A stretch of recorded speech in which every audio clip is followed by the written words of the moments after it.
Bonjour tout le monde, ici Nathalie, une fille qui court. Bienvenue à ma chronique de ce matin. Aujourd'hui, j'ai couru 5 km seulement, en 5-1. Si j'ai raccourci un petit peu mes distances pour quelques jours, c'est dû à une petite périostite qui m'achale et c'est le sujet de ma chronique. Aujourd'hui, qu'est-ce que c'est la périostite du coureur? Donc, premièrement, il faut savoir où se situe le périoste. Je vous fais une démonstration sur ma propre jambe. Alors, suivez-moi quelques instants. Vous voyez, ici, vous avez le tibia.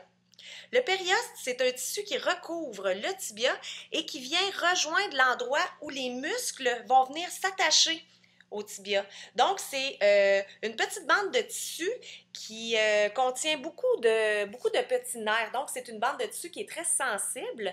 Puis, il y a beaucoup de causes à la périoste, à la périostite, c'est-à-dire, ça dépend, ça peut être un problème mécanique, donc dans la biomécanique, dans notre démarche. Ça peut être lié à des mauvaises chaussures, ça peut être lié à une surface de course qui est trop dure, ce qui, je crois, est le cas en ce qui me concerne présentement, étant donné que il y a beaucoup de glace aux endroits où je vais courir, donc surface dure puis instable aussi.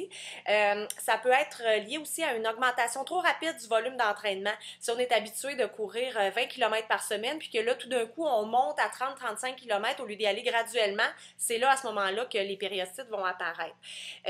Les premiers symptômes, c'est seulement une petite douleur qui est juste achalante, puis c'est toujours à l'intérieur, donc sur le long du tibia, pas à un autre endroit. Faut faire attention de ne pas confondre cette douleur-là avec seulement une bonne courbature le lendemain d'une course qui a été un petit peu plus intense. C'est, dans le fond, la périostite, au lieu de diminuer comme une courbature, elle va rester là ou elle va s'intensifier avec le temps. Vous allez remarquer aussi que quand on court sur une périostite, c'est à peu près les premiers 2-3 km qui vont être douloureux, le temps que notre beat de course s'installe. Puis quand on commence à accélérer, là, tout d'un coup, la douleur disparaît parce que probablement le contact moins long au sol du pied va faire en sorte que la douleur est moins intense pendant cette période-là.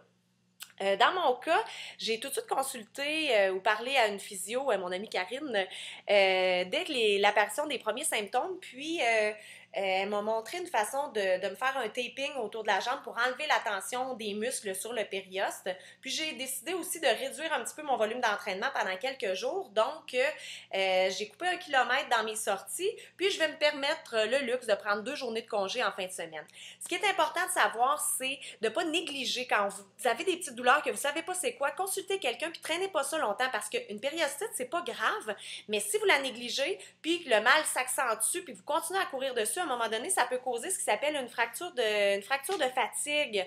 Donc là, à ce moment-là, on s'en sort plus, on en a pour des mois. Puis là, ça peut vraiment couper dans votre entraînement puis dans votre morale aussi parce que la course, c'est pas juste bon pour le corps, c'est bon pour le cerveau. Donc, c'est pour ça que j'y vais, mais à petite dose. Puis, si vous avez des questions, des commentaires, fouillez sur Internet ou envoyez-moi un courriel, unefillequicourt@gmail.com. Ça me fait toujours plaisir de vous répondre. Bye tout le monde, bonne journée!